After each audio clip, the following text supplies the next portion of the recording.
Is that where Walmart is? People will go anywhere if they get a paycheck. And that's Bentonville, Arkansas.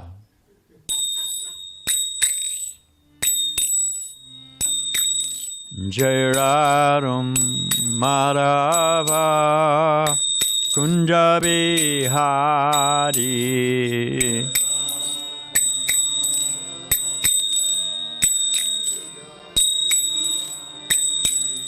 Jai Radham Madhava Kunja Bihari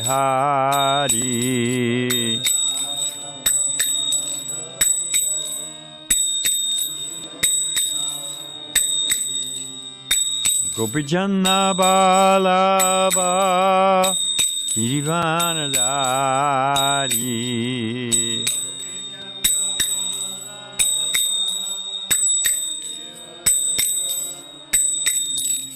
Gopijana Balaba Girivanadari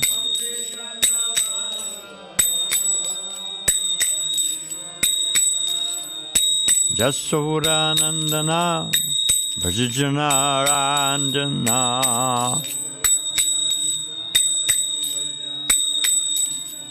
Jasodanandana Bhajajana Ranjana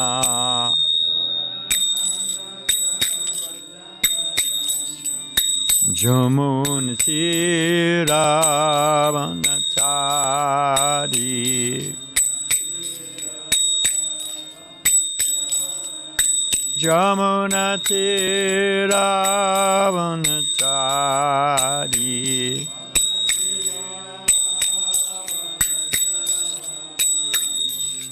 Hare Krishna, Hare Krishna Krishna Krishna Hare Hare Hare Rama Hare Rama Rama Rama Hare Hare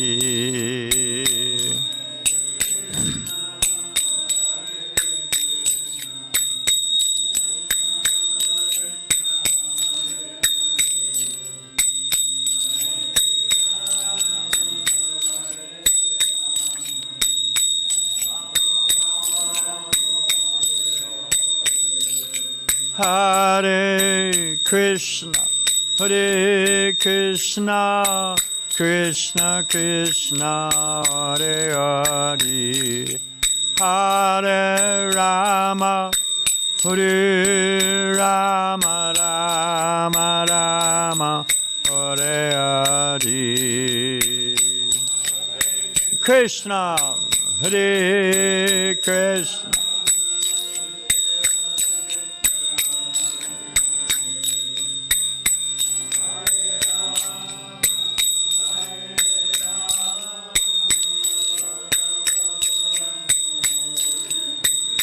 Jai Radham Madhava Kunja Bihari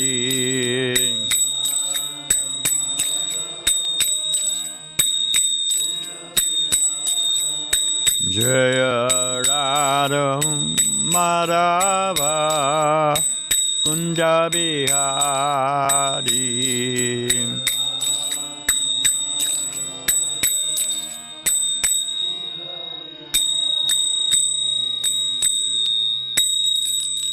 Jai Vishnupad Paramahansa Piri Vijikacharya Satejas Shri Shriman. His Divine Grace Abhay Children Bhakti Vedanta Swami Maharaj Srila Prabhupada Ki. ISKCON BBT Founder Acharya Jagaguru Srila Prabhupada Ki. Anantakoda Vaishnava Vrinda Ki. Namacharya Srila Haridas Thakur Ki. Prem Shri Ho Shri Krishna Chaitanya Prabhu Nityananda. Shri Advaita Gadadhar Shivasadi Gaur Bhakta Vrinda Ki. Shri Shri Radha Krishna Gaur Gopinath Shamakunda Radhakunda Giri Govardhan Ki. Vrindavan Dham Ki. Mathura Dham Ki. Dwarka Dham Ki. Navadvip Dham Ki. Jagannath Puri Dham Ki. Jamuna Maya Ki. Ganga Mai ki, Tulsi Maharani ki, Bhakti Devi ki, Sambhir Bhakti Vindi ki. All glories to the assembled devotees, all glories to the assembled devotees, all glories to the assembled devotees, all glories to the divine lotus feet of Sri Sri Guru and Gauranga. Now, we are again trying to get my friend here to cooperate.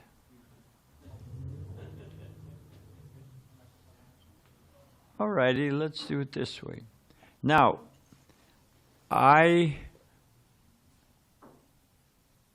we were doing a study on telling the truth and lying and arguing both sides, and then aiming for a synthesis or a conclusion. We got through telling the truth. Now, I've been asked by a couple people that, hey, finish the other part. You left us, we haven't balanced the picture, haven't squared the circle. So this is the verse again. And I thought, because I don't want to go over too long, class time, but I want to finish. So we're going to have a little abbreviated chanting, but the Sanskrit to purify the ether. So, na hi asatyat paro. We could use a little more volume. Dharmam iti hovacha bhur iyam sarvam sodhum alam manye rite lika param nadam naya satyat paro dharma iti hovacha buriyam sarvam sodhum alam manye rite lika param nadam Nahiya satyat paro dharmam iti hovacha buriyam sarvam sodhum alam manye rite lika param naram nahiya satyat paro dharma iti hovacha buriyam sarvam sodhum alam manye rite lika param naram. The translation is, this is, well, here we go. Translation. There is nothing more sinful than untruthfulness. Because of this, Mother Earth once said, I can bear any heavy thing except a person who is a liar. All say, you say. There is nothing more sinful than untruthfulness. Because of this, Mother Earth once said, I can bear any heavy thing except a person who is a liar. And Prabhupada says in his purport, on the surface of the earth, there are many great mountains and oceans that are very heavy, and Mother Earth has no difficulty carrying them. But she feels very much overburdened when she carries even one person who is a liar. It is said that in Kali Yuga, lying is a common affair. Mayava vyavarai harike, Bhagavatam 12:23-3. Even in the most common dealings, people are accustomed to speaking so many lies. No one is free from the sinful reaction of speaking lies. Under the circumstances, one can just imagine how this has overburdened the earth and indeed the entire universe. Om Gana Tamarandasya Gana Gana Salakaya Chakshu Shun Militan Gena Tasmade Shri Gurave Namaha. So, in case I don't get to them till the end, and the end falls over the edge, I thought I would put just a few foundational points forward first about this question of absolute truth-telling, or what about telling white lies, and you know, how do you sort your way through this practically? So, and I promised that to get through it, I'm going to stay focused here. You know, Prabhupada said that intelligence, I heard him say it, intelligence is the art of being able to balance opposing points within the mind. Opposing points, and to balance them in the mind according to time, place, and circumstance. We're given that measure by Shastra. Time, place, and circumstance. People want things black and white. People want things to fit in a very easy box. But it doesn't work that way. Intelligence, if is to figure things out and understand how to apply Vedic principles according to time, place, and circumstance. I guess, well, I promised I'd stay true to the text here. Just like a Chinta Beta Beta Tattva. Anyone know what a Chinta Beta Beta? There's different tattvas, there's different betas. It's all one, it's all different. There's Dvaitism, there's Advaitism, there's so many Vedic philosophical themes. But the conclusion of them, Ramanujacharya, Madhvacharya, Vishnu Swami, and Nimbarkacharya, they all have different tattvas, different glosses or explanations. But what is just like all rivers run into the ocean, so all the different acharyas, the four previous Vaishnava acharyas, the conclusion of all of the perfect understanding of all of those acharyas' teaching is taught by who? Other than Dravida, who knows? Chaitanya Mahaprabhu. And what is Chaitanya Mahaprabhu? What is this sutra that expresses Chaitanya Mahaprabhu's teachings? Dravida Prabhu. Avachinta, simultaneously, one and different. It's all one, everything is Krishna, and yet Madhvacharya is sitting like this too. There's Jiva and Paramatma. There's the Atma and the Paramatma, living entity in the spring. Nitya Nityanam, Chaitanya Chaitananam. So, okay. In that theme of simultaneously one and different, we're now going to argue on the side of lying. And hopefully we'll get to the conclusion. Okay, we want things black and white, but time, place, and circumstance.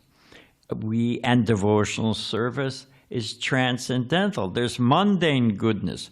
I'm a pious, honest, good person. Okay, that's one position. Because the example is that we were using, I forget who it was, Mukunda was giving class. So the example was given, well, if I'm a pious, honest, good man, I always tell the truth, was it Honest Abe, Abraham, and George Washington never told a lie? Spare me. But anyway, the argument is that, okay, so I'm a pious, honest, good person. I always tell the truth. I'll even tell the truth to my adversary. I don't lie. So someone comes, robbers, thieves, murderous robbers come, and they rob my house. And my wife has intelligence to run upstairs and hide, because she's got, her gold, earrings, and it is Vedic. Well, I'm going afield, so I won't. But I'll finish this one. It is a Vedic, what do they call it, independent retirement account, that the wife is given gold jewelry, not plastic, Zubicon, what is it called, from Walmart? No. She's got real jewels and real earring, nice bracelets. If the husband dies, that's her, life insurance. She's protected because she's, sells some jewelry and carries the family on. So, she runs upstairs. Now, after the thieves have taken everything valuable out of the downstairs and they're going after my gold teeth, and they ask, you got anything else? I say, oh, well, my wife is upstairs and she's got... But I tell the truth, and they rob her and rape her and steal everything. So do I always tell the truth? How do I balance all that? How do I know what to do? Okay, so that's where so it's not just mode of goodness. The devotional service is transcendental to mundane goodness. My father, he bought a turkey on Thanksgiving for all of his employees, and a ham for Christmas, the rear end of a pig, so, but, he was pious on one hand, giving in charity, So devotional service is beyond passion and ignorance and the mundane goodness, always telling the truth. It's a whole other ballgame. It's got different criteria and measures. And then spiritual maturity is to be able to understand we have so many religious fanatics. And there's no shortage in Hinduism. There are Muslims, there's Christians, there's Buddhists. Buddhists, they're non-violent. Visit Burma, where everybody's killing each other. The Muslims and the Buddhists are throwing Muslim babies into the fire. I mean, it's horrible stuff going on. So everybody's got their degree of fanatics and are convinced they're right because they don't understand the nuance of truth. Okay, so those are a few basic spiritual maturity. Those are the factors that we're going to try to cover. We have, and we're arguing now the side for lying. We have the wife is upstairs, decorated with jewels. The husband tells the truth and says, oh, well, my wife's hiding under the bed. Check it out. Now, what did Vasudeva do? Vasudeva, who was known for, in our Krishna Lila, was known for never telling a lie. But when it was announced that by a voice in the sky, and there's a reason for that. We'll explain in a minute if we have time. But what did Vasudeva do to save his wife? Anyone know? To save Devahuti. No. You know, Ram? Yeah. What did she do? What did he do? He played trick. He said first, he said, you don't know how you count 8? Could be from the back and forth. I heard Prabhupada tell this. Yeah, and then we can go back to Ram giving the... Well, you say, minus Vasudeva, I'll say, or Kamsa. Just give us the bottom line. What did he do? He played tricks. He said the number, and then the other one was even if... That's the one. Vasudeva promised that because he was known as an honest man, he promised, hey, let me just get my wife out of this immediate emergency. We'll deal with the future later on. He promised to give every child born. Now, Prabhupada tells it this way. I heard him tell it. Prabhupada, and you're right, but Prabhupada said, just to expedite Krishna appearing, Narada said to Kamsa, hey, it's the 8th child. But how do you, this Vishnu is very tricky. Look how he cheated your brother, Kamsa, and what is it, Hiranyakasipu, and look how he cheated Hiranyaksha. This Vishnu, you can't really trust him. And Krishna lies. He promised not to fight. He comes as Vaman, just give me 3 steps of land. He comes as Buddha. Forget the Vedas, because they were using the Vedas as an excuse for killing animals. So Buddha, Krishna, Das Avatar, Buddha says, forget the Vedas. Forget worshiping God. Just worship me. Follow me. Don't follow Shastra, follow me. Of course, he's Vishnu, he's God, so he fooled the atheists. Don't worship God, but he's God himself, worship me. If A equals B and B equals C, A equals, whatever that is. So he got them to worship God, and he got them to follow the Vedas, his teachings, which were Vedic. So Krishna lies. He lies. He promised not to fight. Krishna lies. So you can't trust this Vishnu. You got to watch out for him. So just to speed things up, Narada Muni counted 1, 2, 3, 4, 5, 6, 7, 8. It's going to be the 8th child. But what if you count this way? 1, 2, 3, 4, 5, 6, 7, 8. Then the 8 becomes the first. What if you start in the middle? What if you start here? 1, 2, 3, 4, 5, 6, 7. Then the 4th becomes the 8th. So you better kill them all, So, and he was that was to expedite Krishna coming, his appearance, to solve the whole thing. And it has a happy ending. The 8 sons, took birth as the sons of Vasu. There's a reason why they went through all that. But the point I'm trying to make is that, hang on here, here's another factor being introduced. You don't always tell the truth. That's not always the best and right thing to do. So sometimes you should lie.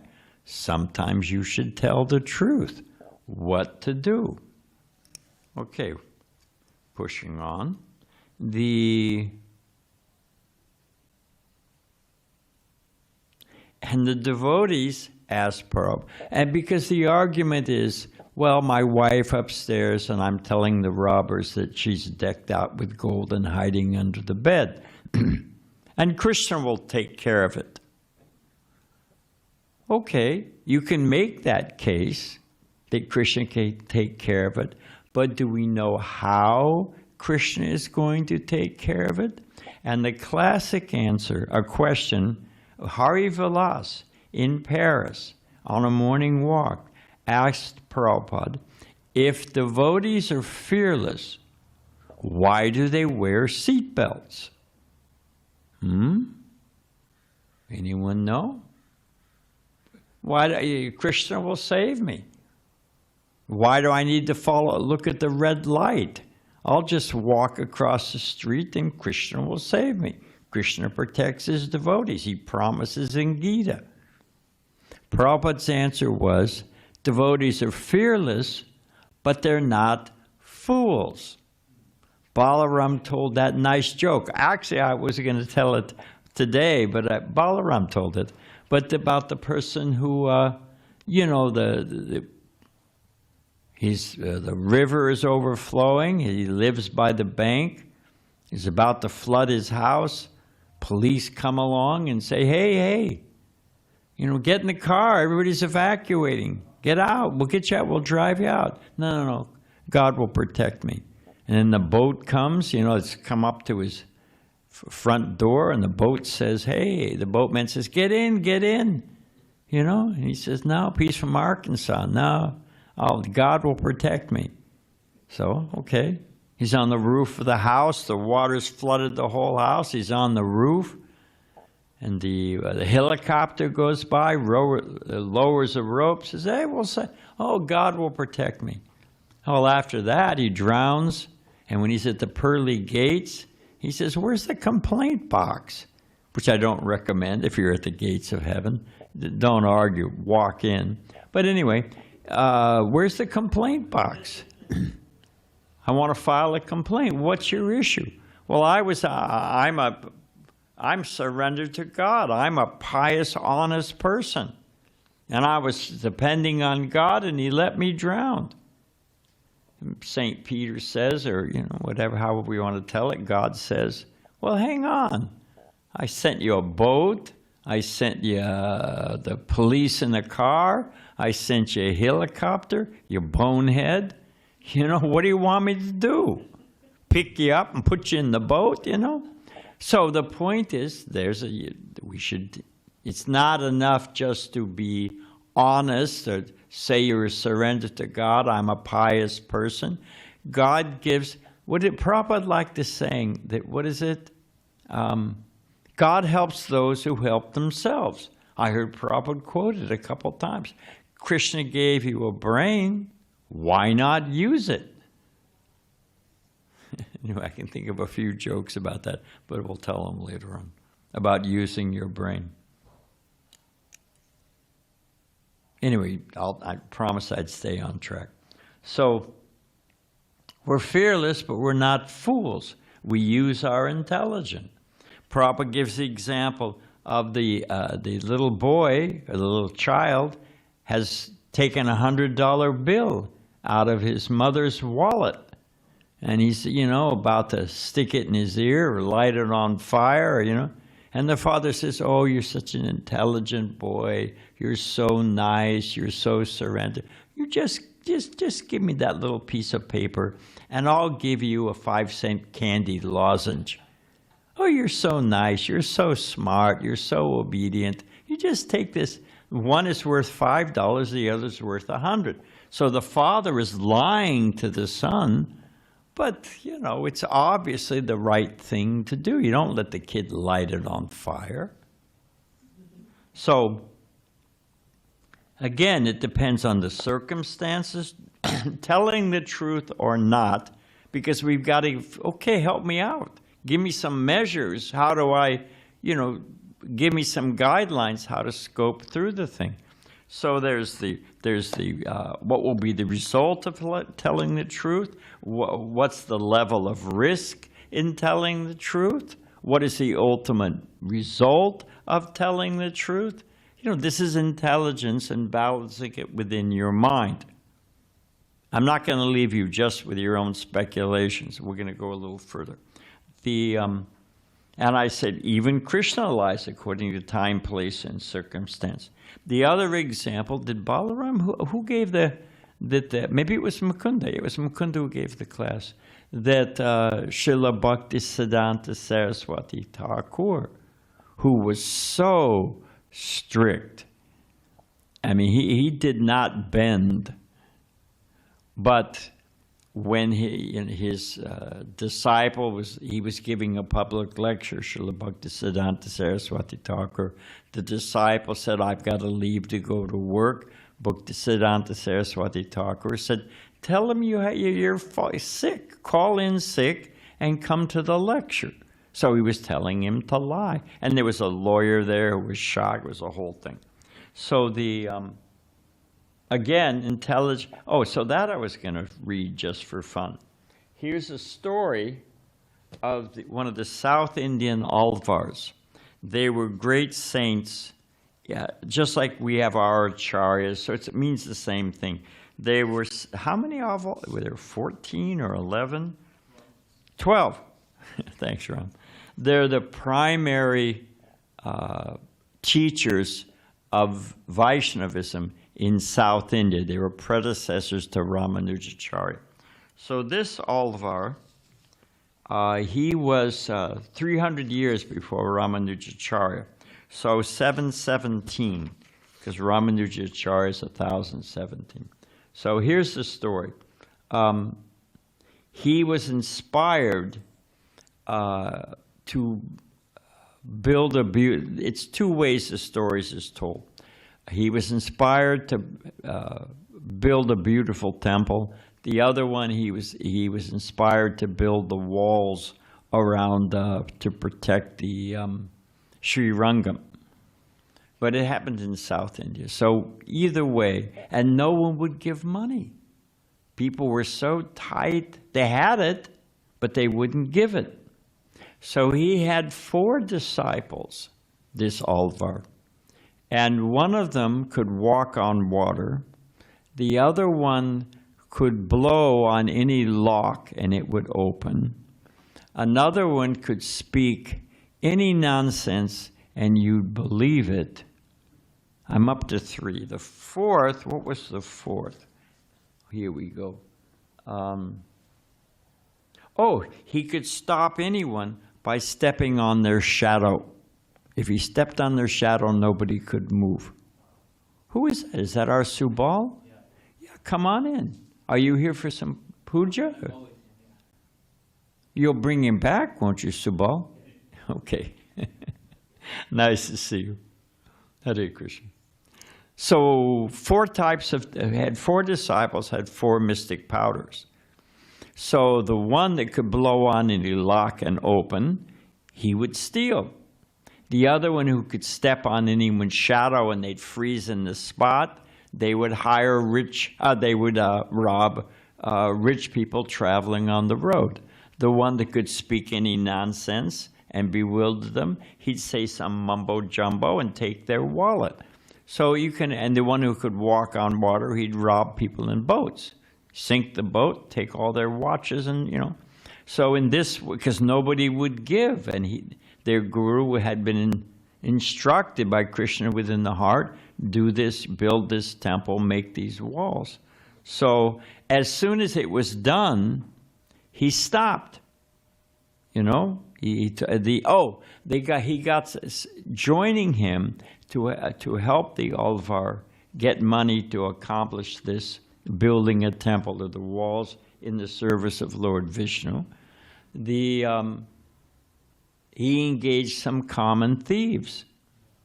And when the walls were done, he told them stop immediately. But they wanted their cut, they wanted the thieves, they felt cheated. So they continued robbing, and they were plaguing not just rich, greedy, self-centered people, but they were robbing the innocent and this and that. So what to do? So that one of the disciples, who could say anything and bewilder them, told them, hey, I know where his stash is kept, all the gold that's in a cave. You come with me across because Sri Rangam is in an island on the Kaveri River. So you come with me and I'll show you where the money is stashed. He said it and they believed him because that was his mystic power.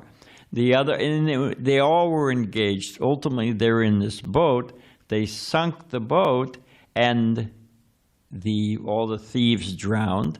But the disciple who could walk on water carried his 3 other god brothers, and they got out of the water. So the thieves, the danger. So they lied. So how does that work? So Srila Bhaktisiddhanta Saraswati Thakur instructed his disciple to tell a little lie. Say you're sick and stay for the lecture. And the Alvar, one of the great acharyas in South India, told a whopper of a lie. So, okay, people lie sometimes, but how do you measure? So Krishna will save me if I tell the truth. He'll save, the people that are going to be butchered. But hang on, we don't know what Krishna's plan is. We're not sure. I said use your own intelligence means to balance it, Just like if you want to set something on the right course, you've got to, it's not just one factor. Like if you want to shoot an arrow at a target, you aim high. Why? because there's gravity and it'll lower, There's wind factor. When they calculate if they're shooting a target, you got to calculate the wind factor. You got to calculate the velocity of the arrow. There's many, many factors to shoot and hit the target. So it's not just, you have to use your intelligence. It's not black and white. It's not that one size fits all. Use your intelligence. But hey, here's another factor. Oh, I'm so intelligent? Not really. It's a factor, but it's not the whole full picture. Here we go. Prabhupada, because I'm looking at the time. Prabhupada said the whole purpose of Bhagavad Gita was to turn Arjuna from a no man to a yes man.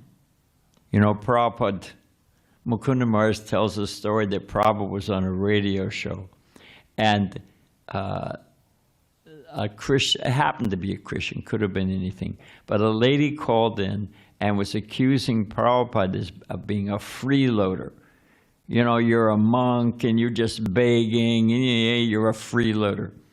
Prabhupada was thinking, well, I got free passage on the boat. So to the lady's shock, Prabhupada said, yes, I'm a freeloader. So Prabhupada would, brainwash, well, if the brain's dirty, shouldn't you wash it? So Prabhupada would, turn phrases, being a kavi or a poet, he would turn phrases sometime. So now what was I going to say? So yes man. A yes man means you're a wimp. You just blindly follow, you have no backbone. He's just a yes man. But Prabhupada said the whole purpose of Bhagavad Gita was to turn Arjuna from a no man to a yes man. Prabhupada said he was saying no to Krishna, no, he won't fight. No. And the conclusion of Gita, when Krishna said, I want you to fight, from a no man, Arjuna became a yes man. So, okay, we don't know. Arjuna was a moral, honest person, and he wouldn't fight.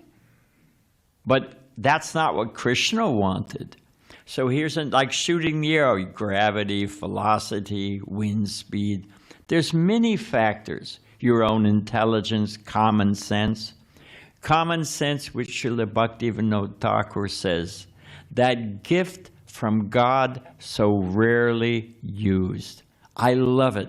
Think about it once again. Common sense, that gift from God so rarely used. People don't use common sense. They're, motivated. There's pride, there's ego, there's the desire for self-gratification, sense gratification, that you don't use your common sense. People drink. The guy's in the gutter. I met a guy one time. Ratnabhushan and I were buying restaurant supplies for the temple. And in L.A., he had a guy, it's a whole story. He had where to get a good deal. Go with Ratnabhushan Prabhu from L.A. So we're in the Bowery area of downtown L.A. It's seedy. It's where drunk row. And there's this guy lying in the gutter with his pants on backwards, I walked by him. He said, got any prasadam? I thought, well, there's a story. I said, well, how do you know us? The guy literally lying in the gutter. He had been an English literature professor at the University of Maryland. He was, I say there, sir, do you have a tad of prasadam? I mean, he was obviously an educated guy. But alcoholism, he'd lost everything. So people do all kinds, lose their common sense because of egotism or because of vanity or because of some vice. Husbands leave a good wife, dump her and run, My next door neighbor, when I was, before I became a devotee, the wife ran off with the dentist. All kinds. He was a good guy. He left her 3 kids.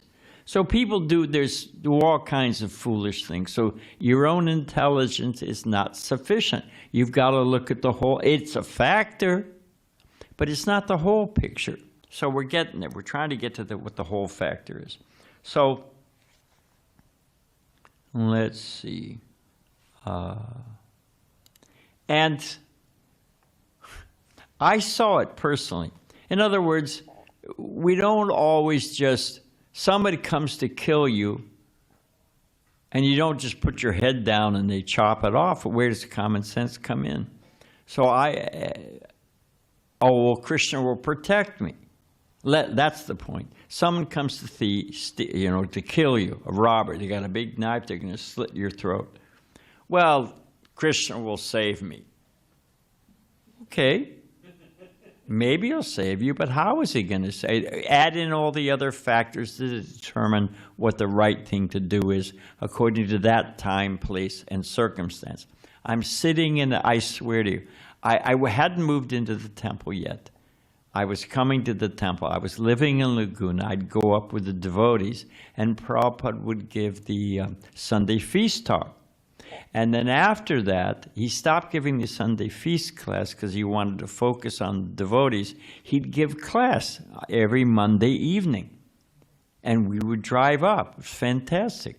So you can imagine, I'm a kid trying to be pious, trying to do the right and good thing. That was, driving things. And Prabhupada sitting, let's say the deities are here, the Vyasa-san was here, the temple room is where the museum used to be. So that's the layout. Ladies on one side, men on the other side. Prabhupada sitting here, deities here, men, women, and an aisle down the middle. So Prabhupada finished the talk, asked for any questions. There were probably about maybe 30 devotees, 35, half and half, men and women. And this guy gets up, some homeless hulk. They've got their hairs all matted, they got leaves in there, he hasn't shaved in who knows how long. And their clothes, because they're sleeping on the street, all become that same kind of grungy green, gray, all of his... Obviously, as Prabhupada would politely say, he was not quite in order. So this Hulk, he was a big guy, 6 feet, 250 pounds. He gets up and he's lumbering towards Prabhupada, obviously with ill intent. Everyone was shocked. Just a moment, I was stunned, everyone was shocked. Prabhupada, as they say, cool as a cucumber, Prabhupada said, "Stop!" And he said it with such impact, the guy stopped. And then Brahmananda was sitting next to Prabhupada. Now, if you know Brahmananda, big size. Prabhupada pointed to Brahmananda, looked the guy, the homeless hulk, dead in the eyes, and said, "If I tell him to, he will kill you." And the guy sat down. And Prabhupada went on, took some more questions. Yeah, and because I had my concept of, what would a saintly person do, and, and what Prabhupada, if the devotees had, because we were about to jump him and throw him out, not me, I was just a witness, it would have made a huge scene, somebody would have been hurt, who knows what would have happened. Prabhupada handled it so efficiently, so calmly, so coolly. So time, place, and circumstance. And Prabhupada but he wasn't going to let the guy kill him, because, Krishna will save me. He uses intelligence. So there's a whole series of how to balance things. And let's just do a few more and we'll be done.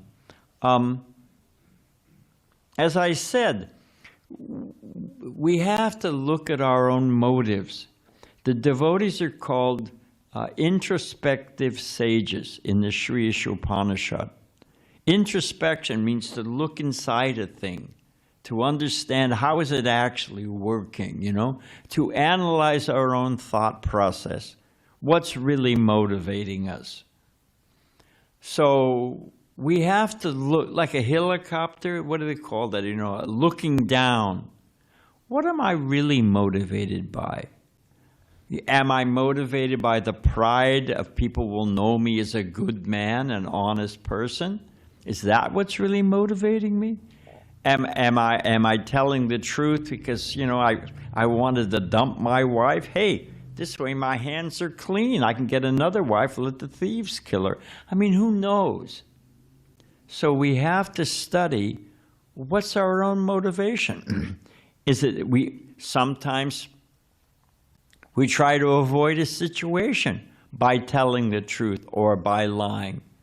And is it because I want a particular result? I'm not telling the truth because I'm actually an honest person, depending on Krishna. I have some other motivation. So we have to analyze.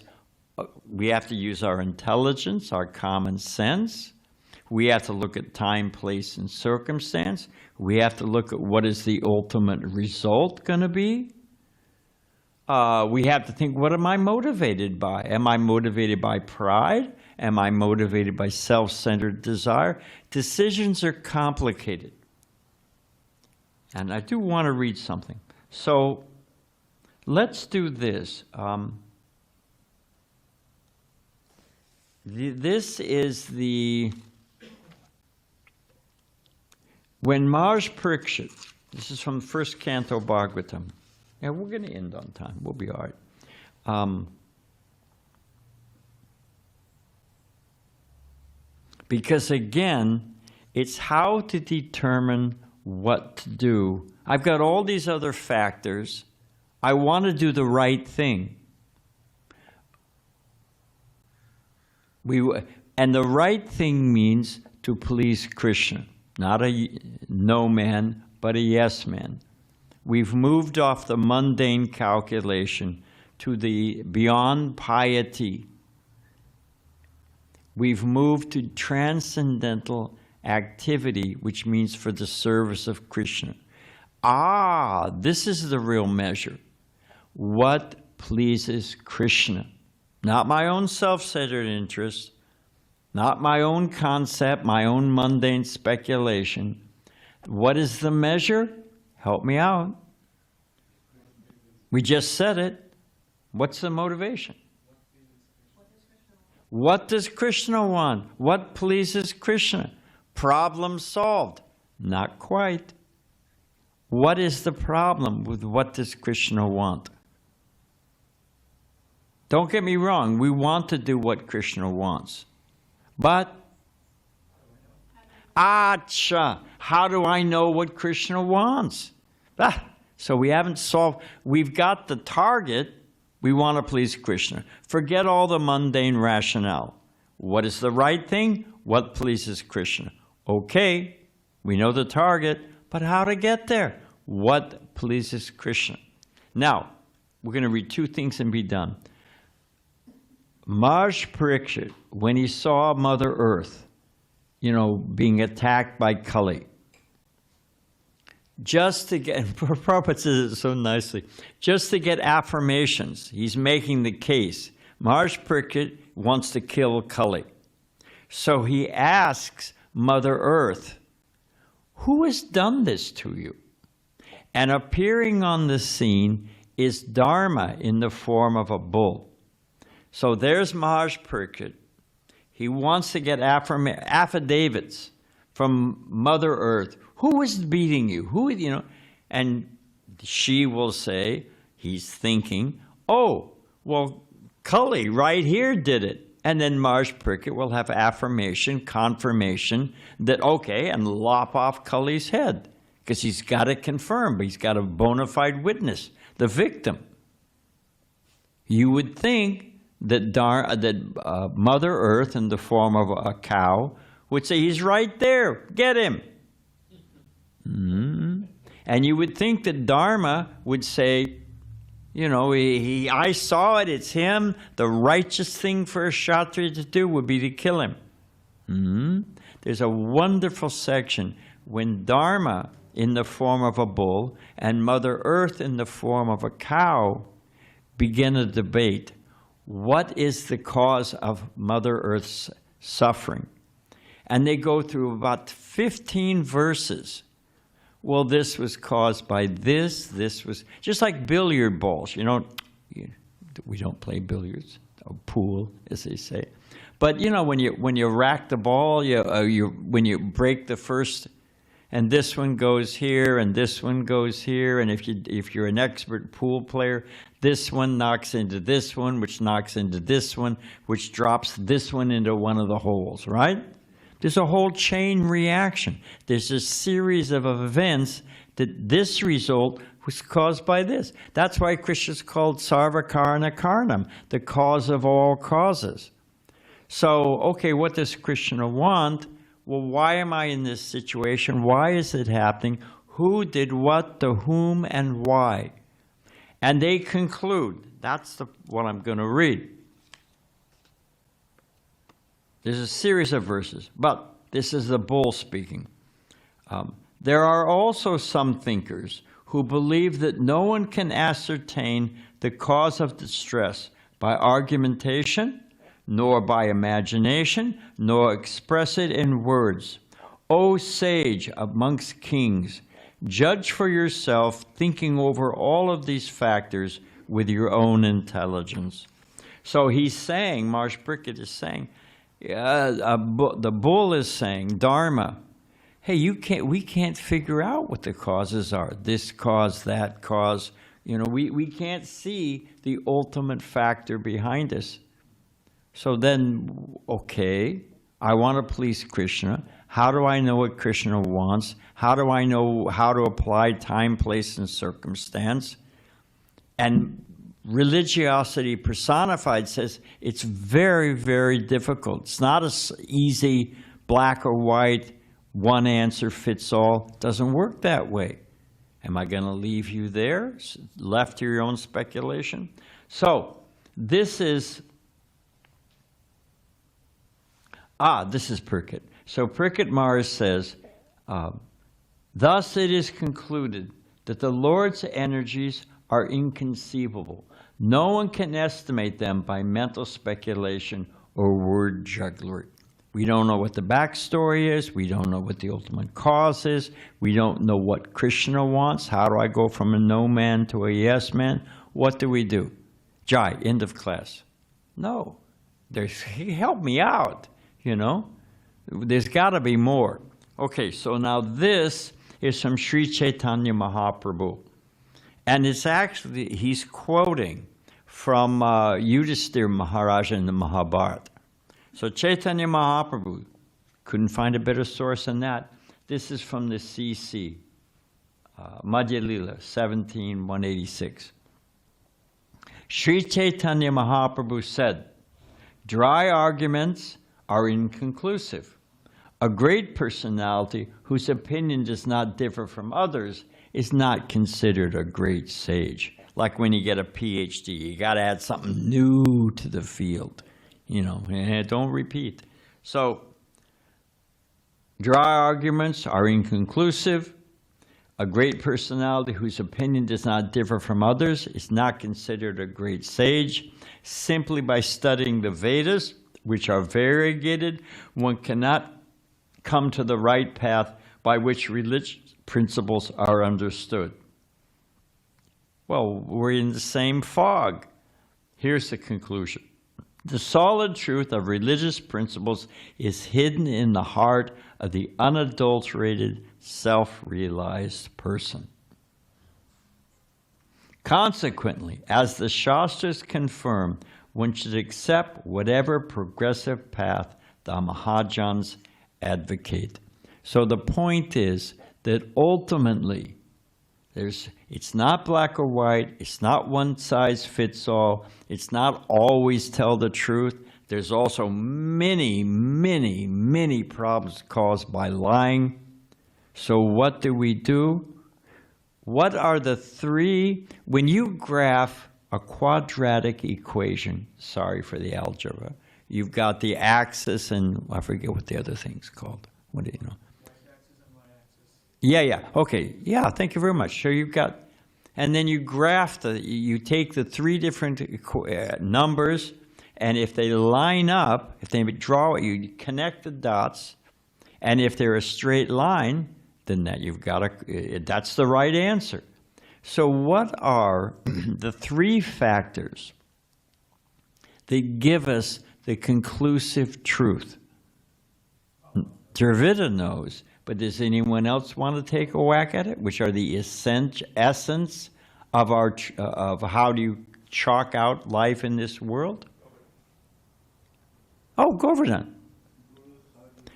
Guru, Sadhu, Shastra. And here Mahaprabhu is taking the ultimate conclusion of those three factors. Is you hear what the greats say. One takes initiation from a bona fide spiritual master, follows his guru, follows the acharyas, follows the Shastra. And the amalgamation of that will determine when to tell the truth, how to tell the truth, why to tell the truth, and what does Krishna want. So it takes intelligence. And we can end there.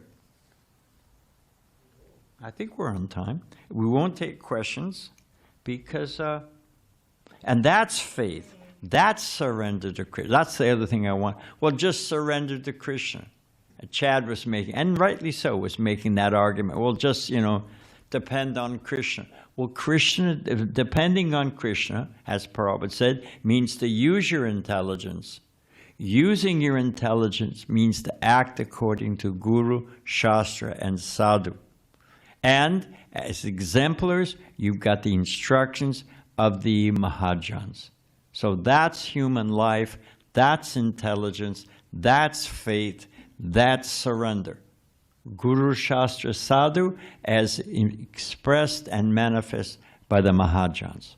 Now we'll end. Thank you very much, Prabhu. Hare Krishna.